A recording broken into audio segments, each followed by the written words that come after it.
Hi friends, అందరూ బాగున్నారు. నేను బాగున్నాను. మీరందరూ బాగుండాలని మనస్ఫూర్తిగా కోరుకుంటున్నాను. చూసారా ఈ చెట్టు? ఇది జమ్మి చెట్టు అంటారు. ఈ చెట్టు తెలియని వాళ్ళు ఎవ్వరు ఉండరు, అందరికీ తెలిసి ఉంటుంది. ఎందుకంటే ఇది శివుడికి ఎంతో ఇష్టమైన చెట్టు. కార్తీక మాసంలో ఈ చెట్టుకి పూజలు చేస్తారు. చాలా ప్రాముఖ్యత కలిగిన చెట్టు.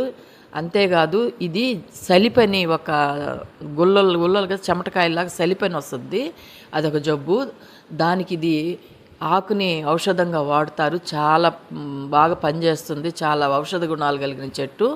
సలిపు అనేది చిన్న ఇది కాదండి, అది చాలా ప్రమాదకరమైనది. ఆ సలిపుకి ఇది చాలా ఈ మందు ఎత్తినది ఈ జమ్మి చెట్టు ఆకు. దీనిలో ఏదో కలిపి వేస్తారు.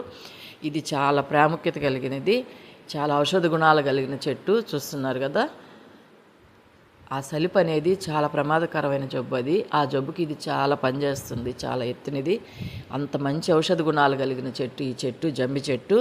చూస్తారా,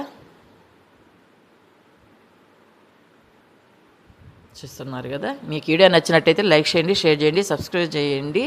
ఉంటాను.